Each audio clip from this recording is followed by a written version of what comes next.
So this is what come up in the assessment. So we had some pronation, left and right pronation. So remember it was quite flat, and we had some pronation and then some calcification along the joint where the big toe was. There was suspected malalignment between the knee and the ankle, especially on the MCL side, but remember, like, suspected. We also had the left shoulder elevated. Remember, it was a little bit raised up. Sorry, left shoulder. So we had that scapula raising in that lateral tilt as well. There was a little bit of winging scapula, so space between the shoulder blades. And then we were looking at the spinal lordosis was a pass. There was a little bit of a rounding of the shoulder, not too much, more so on one side, if you remember. Head tilt position was pretty good. And then the hip mobility test and the hip angle test as well, testing internal rotation, external rotation, was quite good, and we measured up his squat. He passed the impingement test, so we could get his knee all the way to the top, if you remember. And he also passed with flying colours the single leg squat test. So that's good there. Anything else? So now we are to the next section, right? So now we're going to continue on. Sorry if that was a bit more laborious. I just thought it might just put you guys on the spot a little bit and practice some skills. But are we up to date now? Are we a little bit refreshed on that last session in terms of, is there any other questions or confusion around the first bit of Paul's case? Are we happy just to continue on?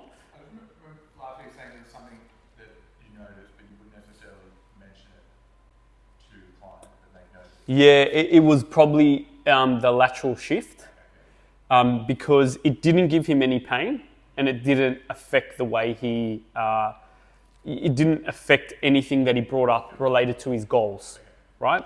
And so you would still want to note it down, but there's only so many things we can talk and explain to our clients. And so, and no posture that we see is ever perfect. And so, and the other question we have to ask, are you going to be doing anything in your program that will affect it? And if the answer is no, or if you don't know what you're going to do, you wouldn't bring it up. Does that make sense? Does that answer your question? So we're not trying to do everything, but what's related to his goals and what's getting in the way of stopping those goals. Because remember, this is just looking at limitations, and essentially we need to be able to discern what is a limitation and what's not. And through that, we wouldn't consider that as a limitation to Paul's goals at this point. Cool? All right, so we have the overhead squat. You ready to rock? Have you digested your food? Yeah, if someone can go grab a dowel.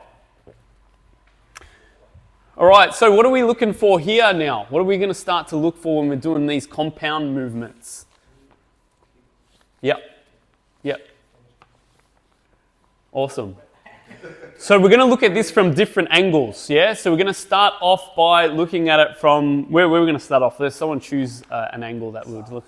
Yeah, that's a good one. And so we're going to look at this using lines, okay?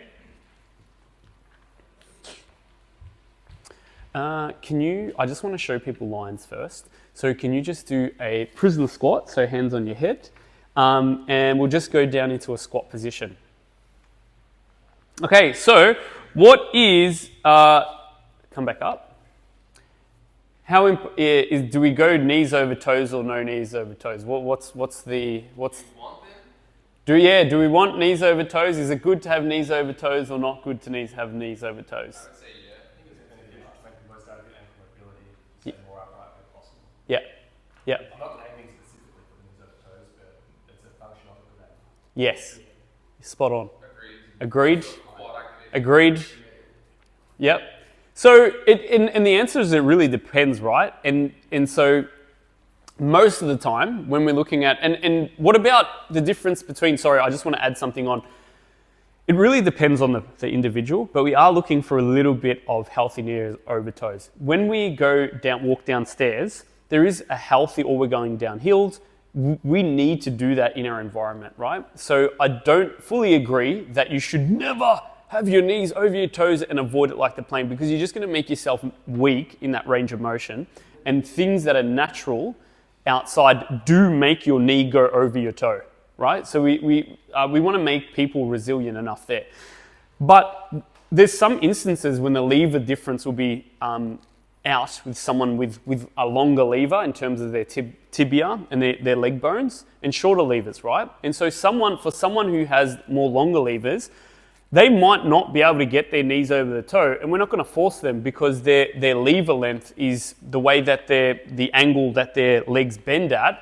They're not going to be able to push their knee forward because of the lever length, because they have longer levers. Thigh length and torso length? Yes, exactly right. What do you have to do with foot and long limb? Everything from the knee up would affect that. Sorry? Everything from the knee up would not actually affect that. Like femur length won't dictate how far forward the knee goes over the toe. Yeah, exactly. Yeah. But the tibial length will. Yeah, exactly. Everything you go. Yeah, exactly. But it still will. You'll notice they'll load back here. Yeah, but in theory, if they have the ankle mobility, they have to pull on the tibialis and bring their knees forward. If they have the ankle mobility, but they require way more. They require a higher range of ankle mobility because the knees have to drive forward more. Okay. If you have a longer lever here, the more you have to drive your knees more forward to get into that position. So you need a higher average length of progression over the toe to make up so the actual bone can drive over the knee. But there's no real difference. Like you could have 2 meters long femurs or not. All you have to do is just go like this to get as much flexion or mobility through the ankles as you need. The hips will still be back, but where the knee is relative to the foot will still be whatever the ankle allows it to be. Right? No, because the hip position has to sit lower or higher. Sorry? The hip position is driving.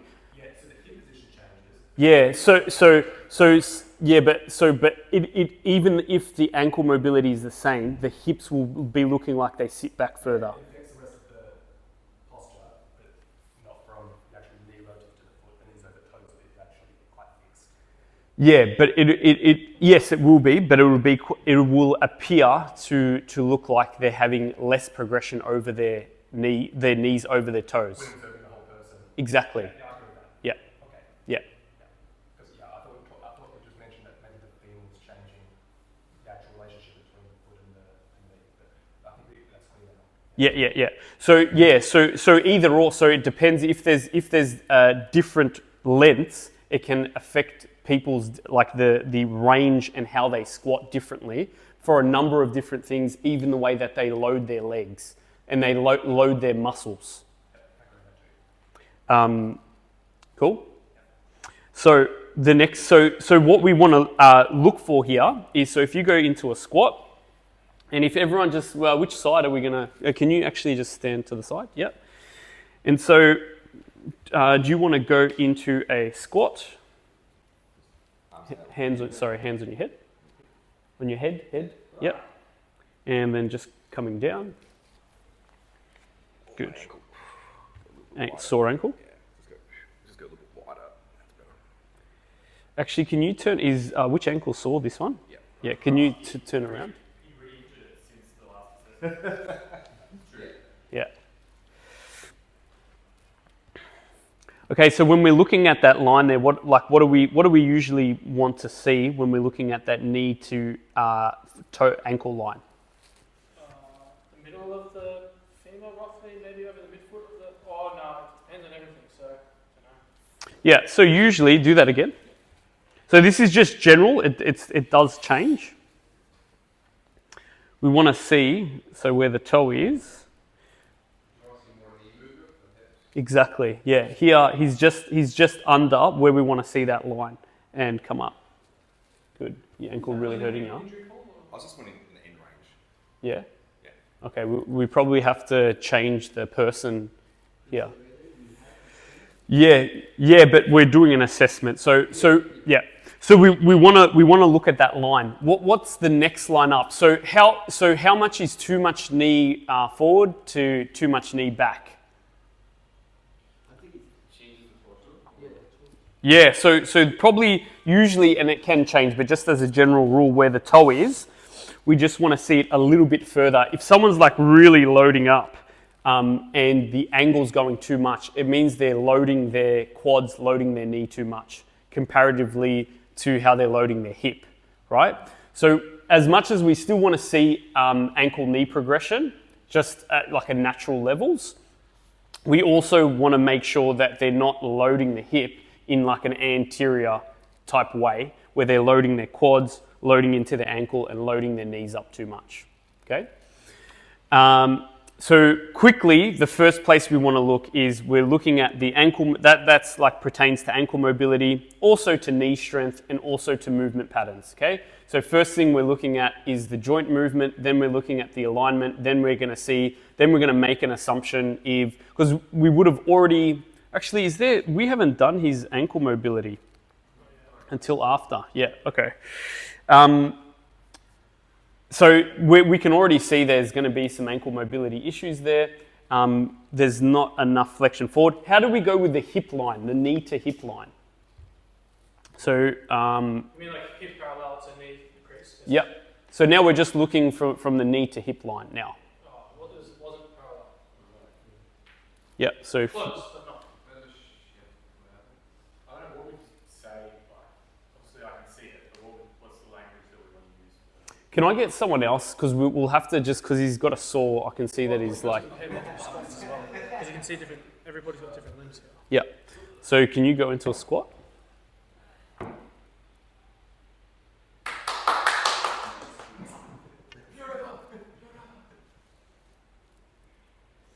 And then back up. So what are we assessing for now when we're looking at the knee to hip line now? I'm not exactly sure what to look for, but I look for how long the person can lower their hips until their hips start to butt wing. Yeah. Basically like onto neutral hips for as long as I can. Yeah. Yeah. That's right. But let's look at lines, okay? Let's just pretend there's a line being drawn from here to there, and we're like seeing the angle increase, and just stop a little bit higher. So sometimes you'll see that, right? And what could that mean when it's sitting a little bit higher? Yeah. Yeah. So what could that mean? What could that mean there? Sorry? I think it's, from my point of view, I'd say it's limited more by the ankles because the center of mass shifts so far back that they can't counterbalance with the other body once they turn into a deadlift. Yep. So it's lining the whole body or hips going back too far. Yeah, and it's actually just also a physical block. So as the knee, so just pretend you haven't, say what makes the knee, allows the knee to go forward is what two positions allow the knee to go forward? Tim just said one. The knee and? Sorry, the knee, yes, but that's like, yes, so sorry, it's 3 points because that's knee flexion. What's another one that you're going to need here?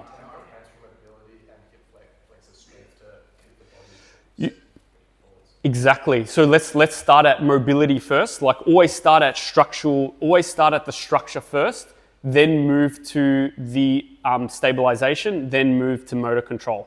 Okay? So let's do it again through looking at mobility first. Let's look at mobility, and so let's look at the lines that dictate mobility. Paul's squat or my squat? Your squat, because yeah. So first look at the knee line, and then look at the hip line, and then come back up. Cool. Did we all look from a mobility perspective there first? What you're looking for, what, hip below knees? What are you looking for? Just the actual Range. Sorry? Yeah. Yeah, so we just so the angles we're looking for is the knee just slightly that can just slightly pass the big toe, and we're looking for just like parallel or below in the hip line. Okay, so we can quickly look at mobility there. Can you guys see that? Like if you were just looking at two lines, this angle, yeah, and the angle down here that draws it, and then this angle here as it goes. So it's straight, and then it's coming down. That's parallel, and that's a little bit lower. Would you tell them to be active as they get down, or would you because I can get lower if I just switch off? So if you're doing mobility range, what's the answer to that? So if you're just looking for mobility here, because first, why would you tell them to change the way they move before they do it? Control. Just check if they actually have control of it. Come back up. You're looking at motor. You don't tell them when you're telling someone how to do a movement at the start. You do not tell them you don't coach them and train their motor control patterns. You want to see what their immediate movement patterns are. So you'll see someone do this. They know how to do a squat. You can make them do a good squat, but first you want to see their inbuilt control patterns. So you wouldn't do that necessarily at the start, but then if you wanted to check if they did have it there and it's a cueing thing, that's how you can delineate. It's not a mobility issue. It's not a stabilization issue. It's a motor control pattern issue. Cool. So that's the first part. So once you looked at it, then you can start to look at stabilizing strength. Yeah. So they're the two main parts there. What are we looking if you turn around and look here? Now what are we looking from these angles? What are we looking for? If we put a line straight through here and on the sides, what are we looking for? Yeah. So now so this line, we're kind of looking at these angles. From here, exactly, just picture, can everyone just imagine there's a line like going in between his midline? Yeah? You compare like shoulders, hips. Yep. And now, Eth, can you make your knees go in as you go down? So that's like going towards the midline. Yeah? And then make them go out. Cool. So can we see what we're looking for there? Now, can you make your hip like? Yeah. So this is the midline point that we're looking. Yeah. Now I'd like to do a shoulder one. This one. So what do you mean? Yeah. And come up.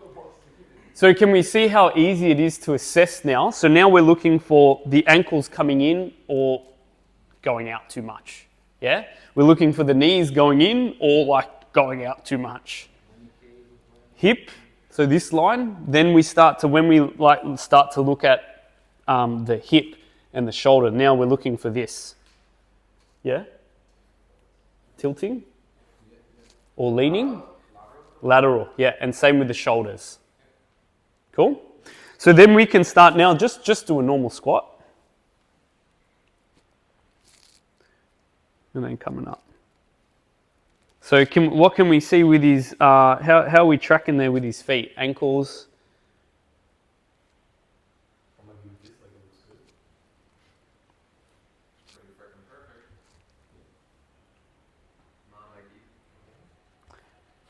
Say go again.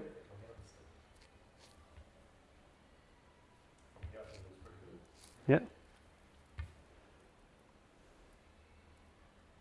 Okay, so that's just a really quick way that we can assess first mobility. So we go where we're here, and we're just staying at the pelvis now, but we're just looking at the ankle to knee line and then the knee to hip line. And first we're looking for mobility, then we're looking for stability, then we're looking for motor control, in that order.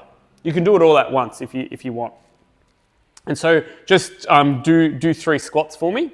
So looking at the knee, nice. And then do another one. Now I'm looking at the knee to hip, nice.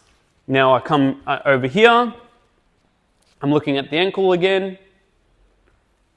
I'm drawing that line in between, and I'm looking at the knee, hip as well from here. Cool?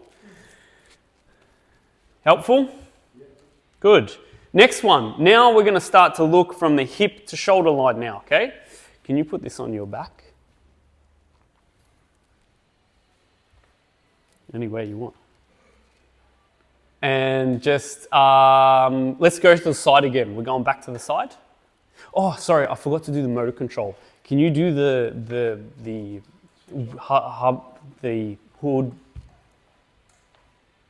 hood wink, the butt wink? Butt wink. Fucking hell. The butt wink.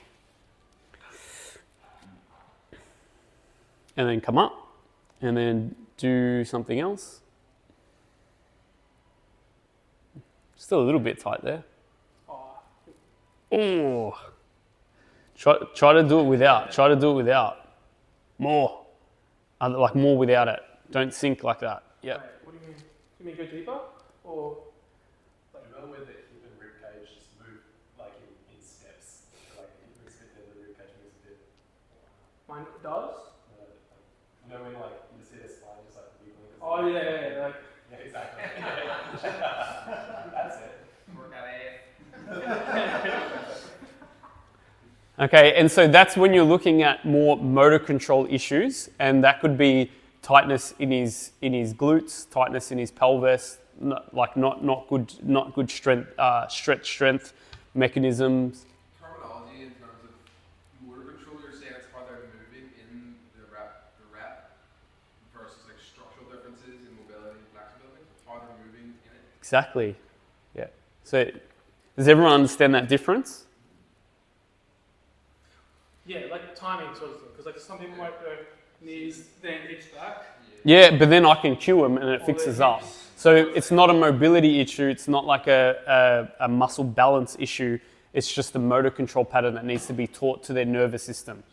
Keep it simple somewhere and moving somewhere else. Exactly. But like talking to our clients, like even sometimes saying like motor control pattern to our nervous system, they're like, look, you just say it's the way you move, like, or you use stuff. How would you explain to a client? How would I explain that to a client?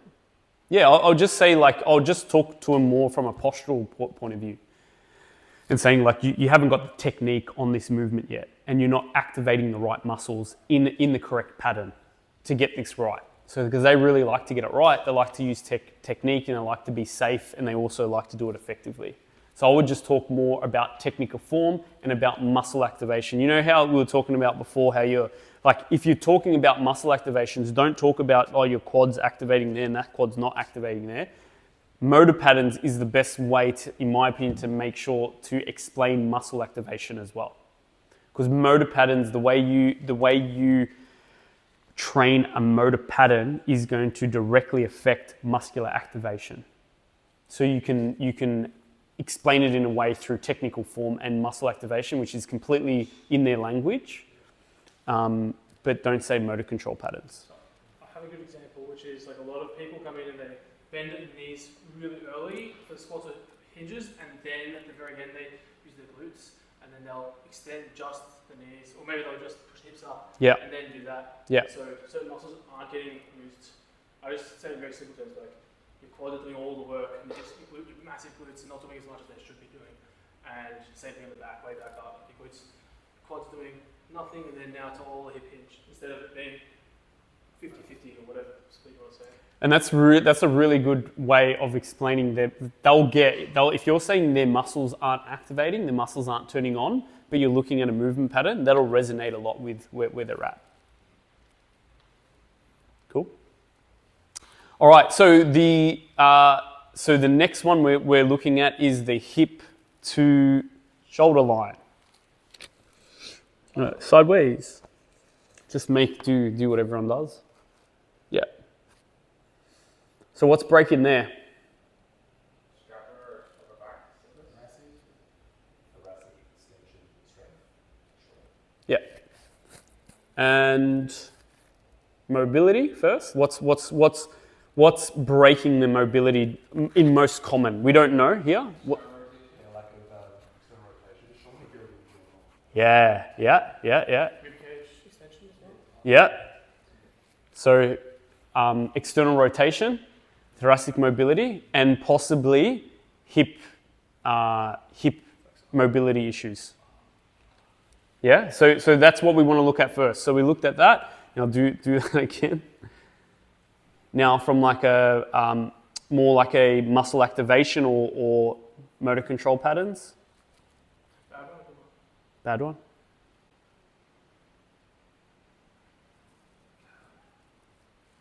So hardcore.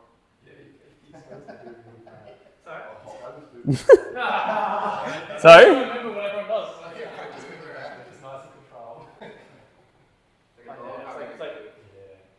Yeah, go culture, of course.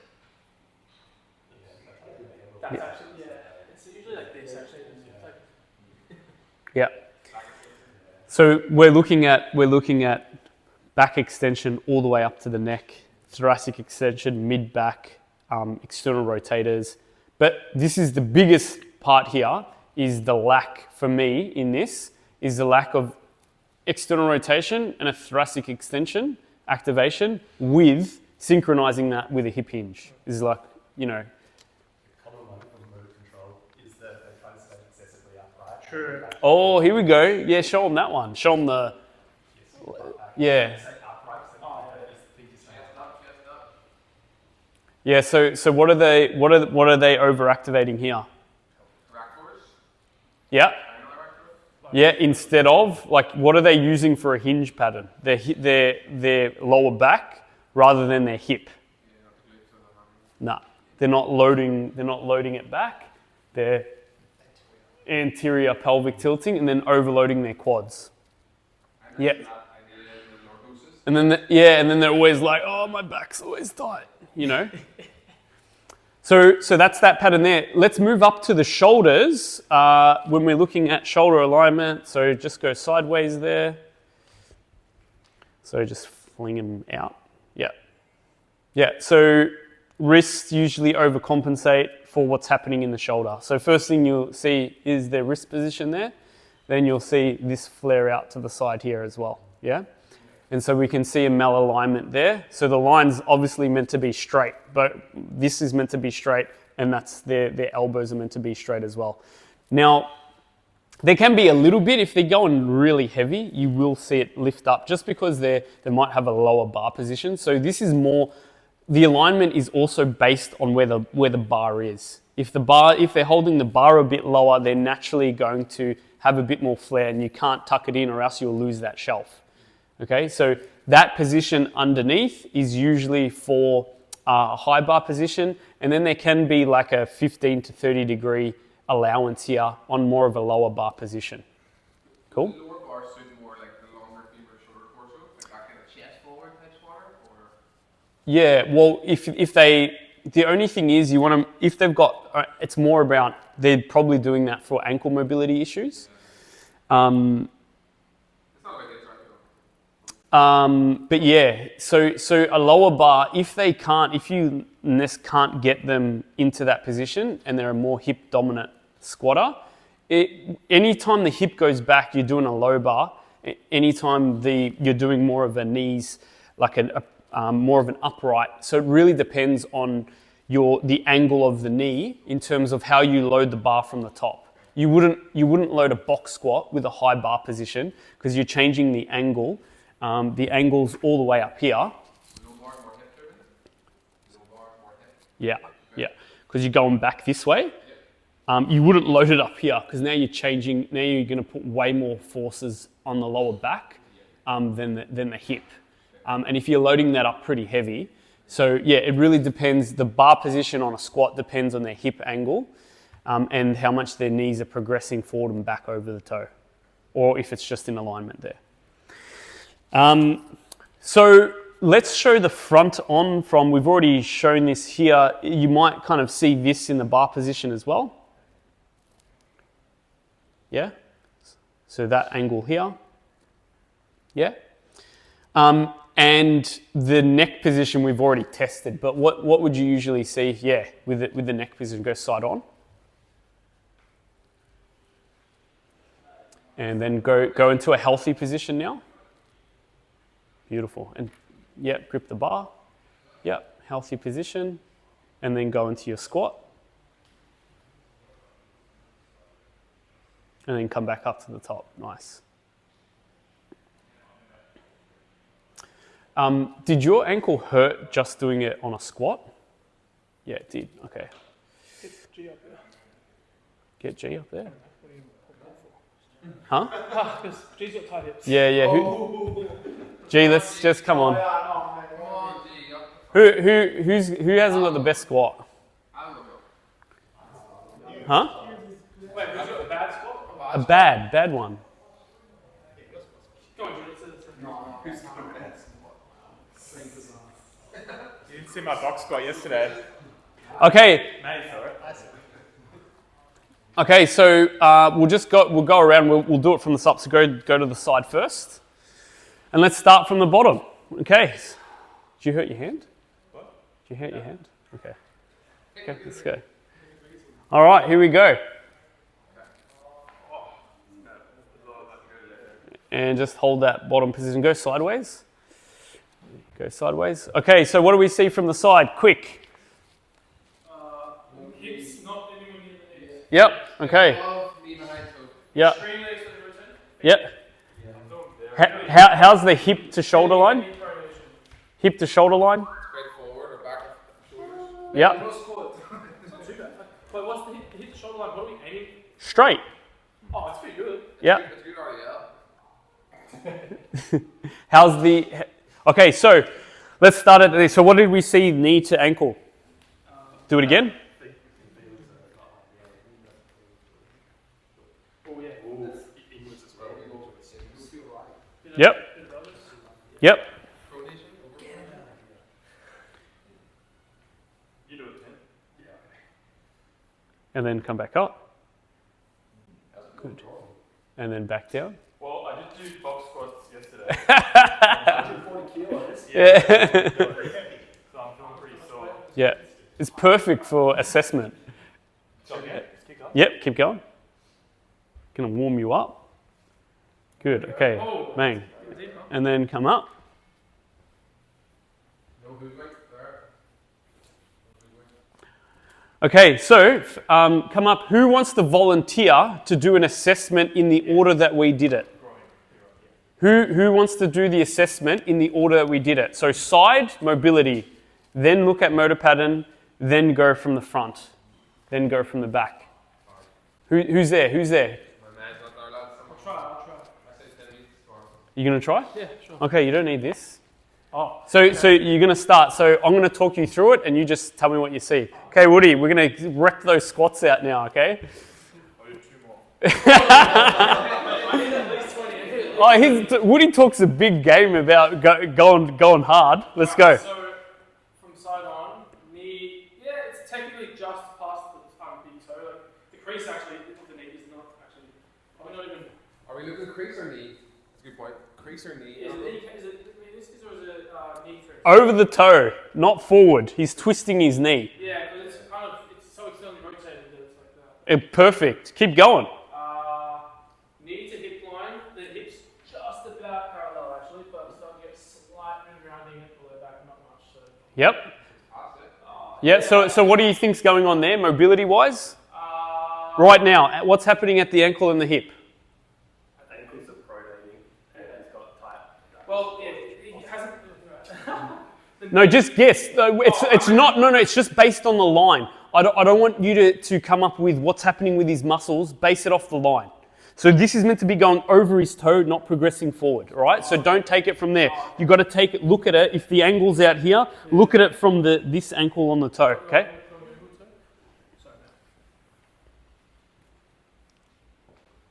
Yeah, no good, not a pass on them. Great. Done. Okay. Now look at his hip. Knee to hip. Knee, I go no pass. Knee to hip. Are we saying parallel pass or what are we saying? Just below parallel. No, it's close, very close, but they wouldn't give it to G, so I won't give it to him. Yep. And come up. Now look at his motor patterns. 2 more. What's the motor patterns happening now? His motor padding. Look at his motor padding from the side. Keep moving, up and down, up and down. Up, come on, up and down, yeah. Yeah, hip hinging happens a lot of hip hinging happens before the knee starts to really bend it all. Awesome. Stop there. Now look hip to shoulder. Sorry, Wood, you got to dig deep, brother. Just front one? No, side. Keep going side. Yes, please, yeah. No, you don't. We need to make it hard for you with no weight. It's strong. But it's pretty good. It's strong. This is. I need you to do this faster. Come up, because don't try to make detailed analysis. I need you to do it faster. Okay. Yeah. Are we calling it a pass? Look at a line. Does the line break or not? Yes, it breaks before we. What do you mean? What line? Stand again. What do you mean? What line? I mean, what line are you looking at here? So this hip Yeah. line to shoulder line, just a Is it line. a line? Okay. Yep, Straight up. yep. It breaks, yes. It breaks that now. No. Feel. It come up a little bit higher, and then extend, and then come back down.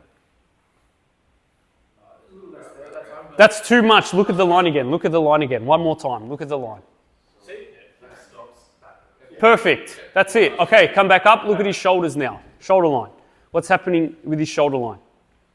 Look at the line. Don't look at it from the back. Look at it from the sides. Yep. Yep. Pretty good. Yep, good. Pass. Why? What's happening at his hands? Do that again. So the wrist mobility, no, but the shoulders don't change. So. No. I feel like I've done like 5 different squats. It's pretty extended at the wrists. Yep. Is that a problem with his wrist or a problem with his shoulder? Shoulder. Thank you. Most likely. Awesome. What about his neckline now? Better now than it was. Yep. Extension. Yeah, I mean, And stop there. Really good, man. Really good. I'm just speeding it up because I want you to see. I want you to see lines, not overthink the thing. So you don't do this so fast when you're doing it. You can take your time. You can assess it. But I'm just trying to shortcut you to just looking at where's the line. Okay. We'll go from the front now.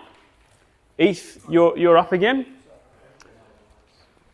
So now we're looking for this straight line through, and then shifts up here. the first thing is ankle to knee, yeah? So no, it's line about so out. So imagine you've got a line through here, and then a line through here, and we don't want it to go too wide. We want it to be so if it's here, we want it to be the knee to be tracking over the toe. First of all, I'm looking at just the ankle to the knee. Exactly. You always start from the bottom, work your way up. Let's go.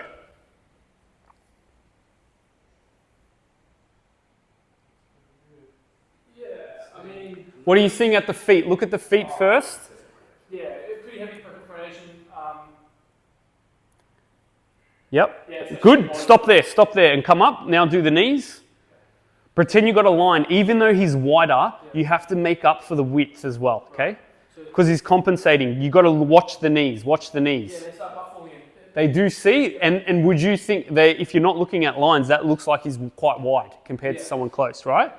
And then, see that? Yeah. Good. Okay, come up. Now look at his hip line. So just picture a line. Draw a line there. Draw a line. Draw a line. Draw a line. Draw a line. Oh, yeah. I'd say the right's a bit, wait, his left is Yep. at least slightly tighter. Yep. Do it again. Let's just go a tiny bit more space. Sometimes this is good. Everyone go behind him. Go behind him quickly. Look at the butt. Look at the lowest butt point on here. Look at the lowest butt point. Oh, you can really see it when you watch back here. See that? The inside stops moving with the left hand like this. Look at lines. Look at lines. Look at lines.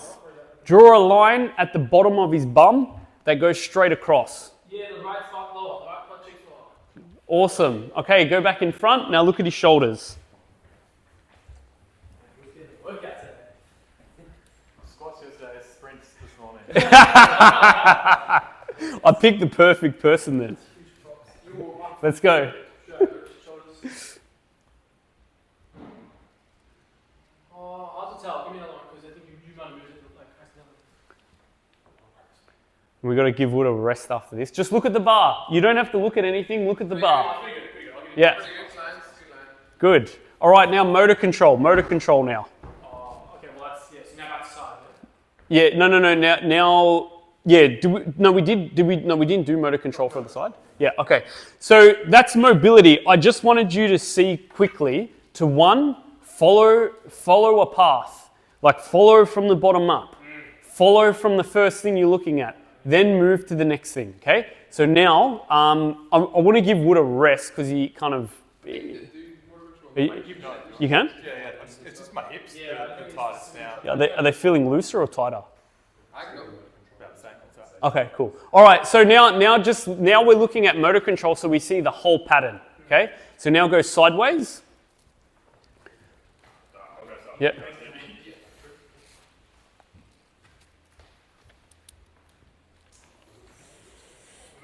I guess like the timing of when things are. Exactly right. Exactly right. Yeah, so Sorry? I guess motor control is also like potential biases, like trying to assess the strength in like one thing. Yep. Because we've already established the mobility restrictions that will probably causing the motor pattern changes. That's why we always start at structure first before we look at motor patterns. Right. So the knees actually do bend a lot. It's just because they're bending out so much, and then the hips kind of take over at the end. But it's So would you say his main motor control pattern here is coming from a mobility issue? I think it's definitely, yeah, because he's already in a Stances. yeah. Okay, so now let's can you just do one more? I didn't show you the overhead, so now just go overhead. Yep, hold that and go into squat. Pretty good. That's a good starting position. I'll pass on that. I always want to go wider, man. So what's the strategy? He likes wide. Great extension. I've been working on that. Did we see already good thoracic extension, sort of, for most people? From holding the bar. It was, yeah? So we already saw that he's got a good line, not bad for how bad his ankle and his hips are. Go down again. So we can... What's the main thing we get out of this that you don't get out of doing a barbell squat? I mean, you just see his like his trap, his shoulder extension. Yeah, his overhead. You see his overhead. But this is more. I like this. This is probably better for people to start off at.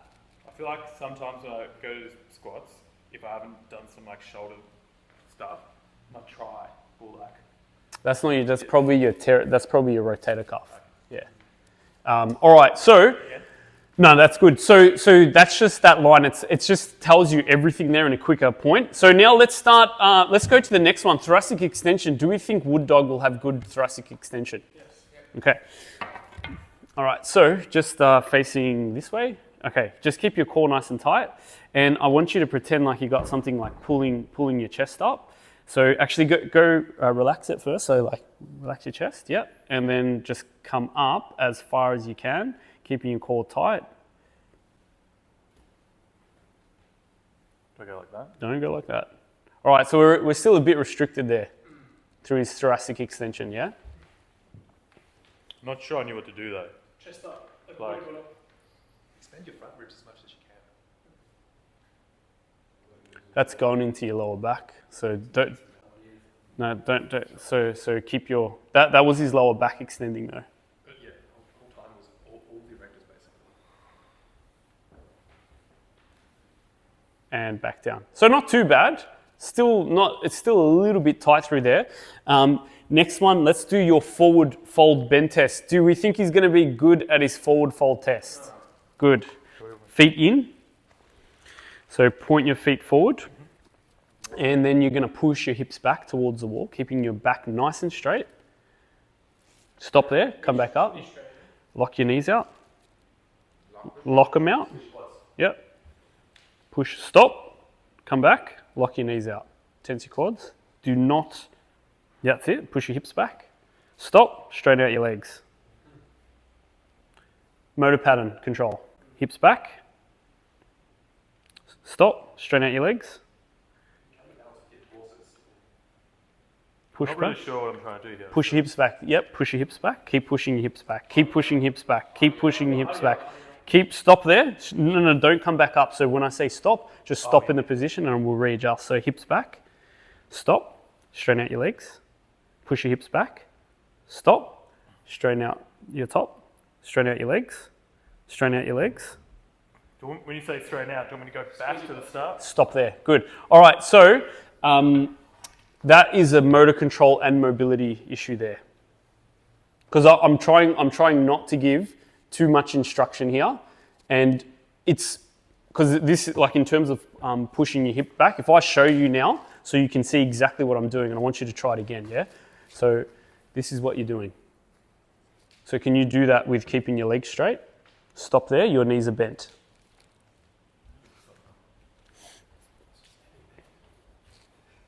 So he can't do it without yeah. Which means Yeah, so this is a mobility issue, and he's not loading his hips at all. He's loading his lower back, and then he's loading his quads. It's like Oh, hamstring needs to take over. Let's take him out. let's absolutely, so back, hamstrings, we don't want any of that hip hinge to, it's working a little bit lower on, but it's more the higher engagement part is not trained at all. So he's good at the bottom because he's trained that. That's a bit better. Now you're getting it, man. That's a bit better. That's a bit better. Huh? It's a stiff-legged deadlift, yeah. Okay, so we can see what he's getting it better, but he still can't do it with a straight. Sorry? Imagine you're looking over an edge of a really tall building. It's not. It's There you go. There you go. See that shake? There's muscles that he's not used to engaging.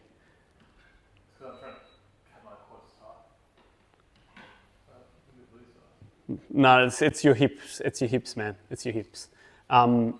So hip hinge. So he needs to work on his hip hinge at the top at engagement, because when he goes down here, that's still hip hinge. He's still using it, but the section where he's loading the top end, where his glutes are, is having a really good time. And when he did activate it, and I know he's fatigued, so it's a little bit harder for him now, and he's done a big session.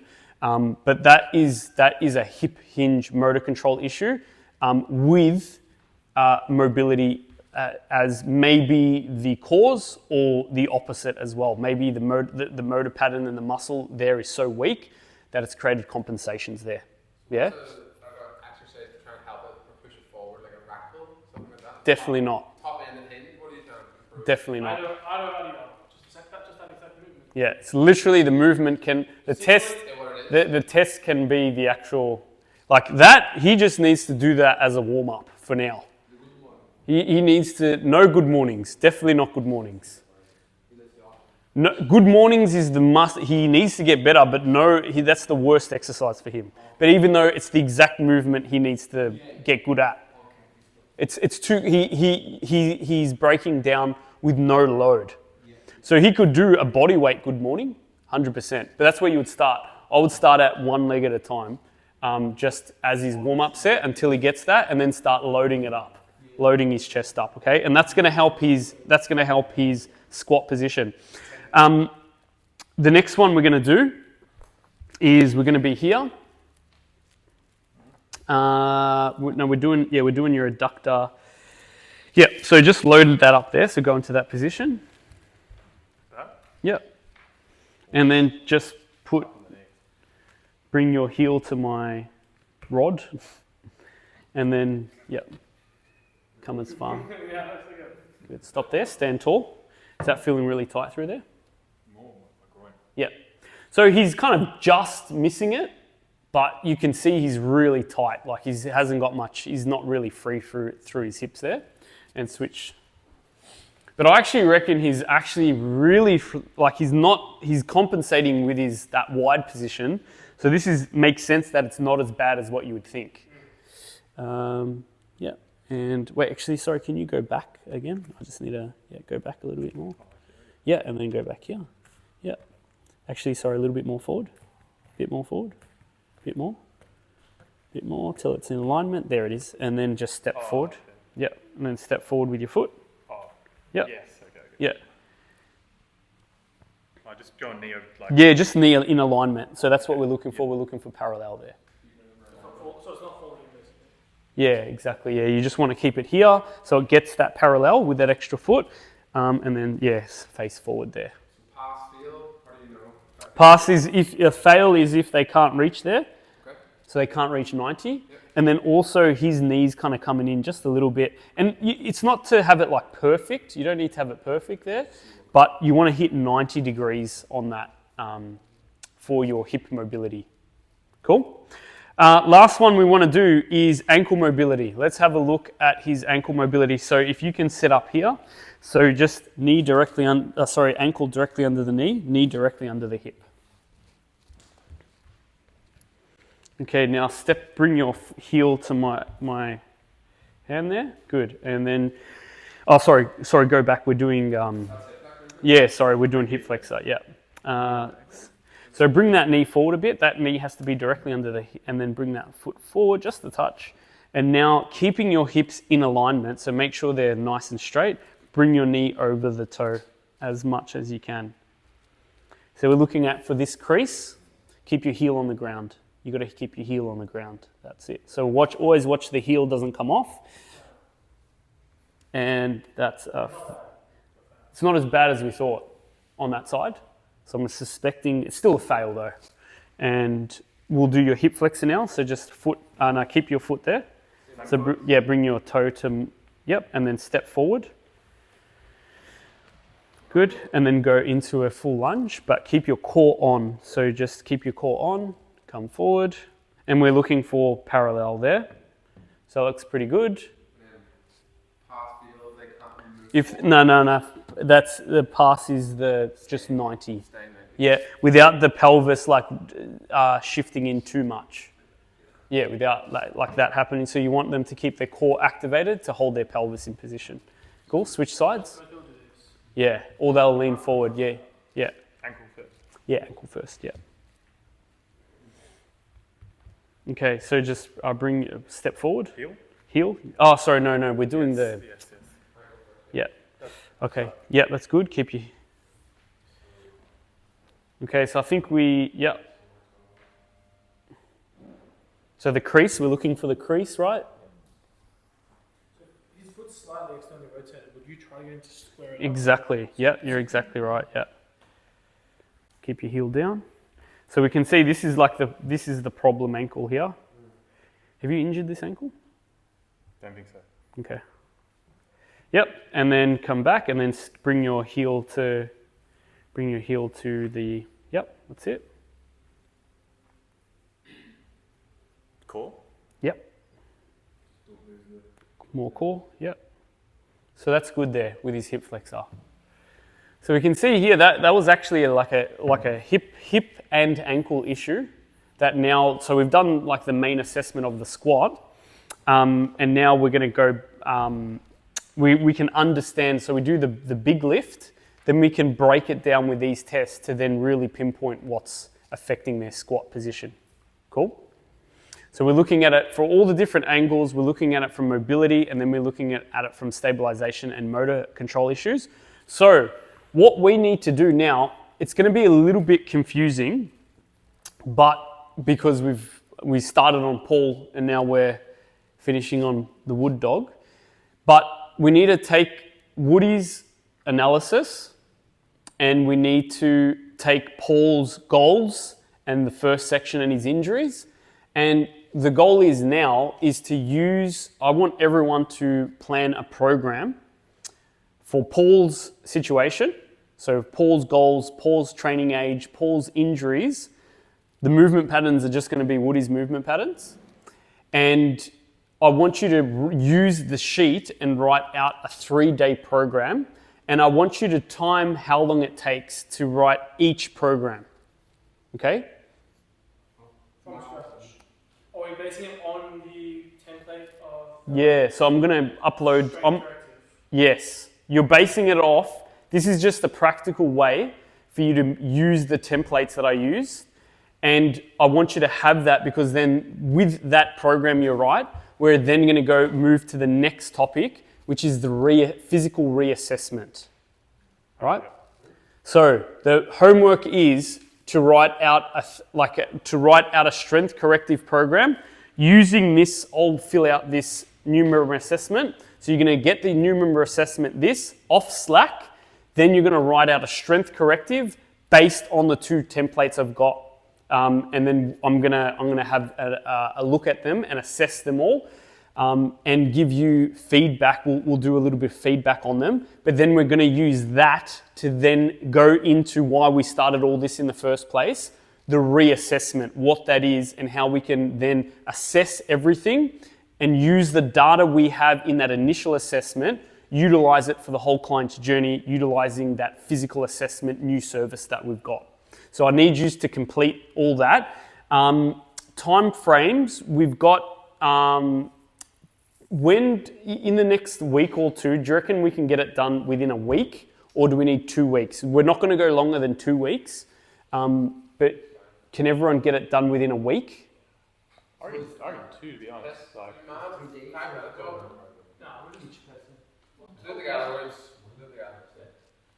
15 minutes, kid. I've got a busy week, but it's up to you. Like, That's okay. That's okay. Let's go. So let's make it a 2 week. It's due in 2 weeks' time. Let's just say, because what are we now? Tuesday. Have 1 day for next week.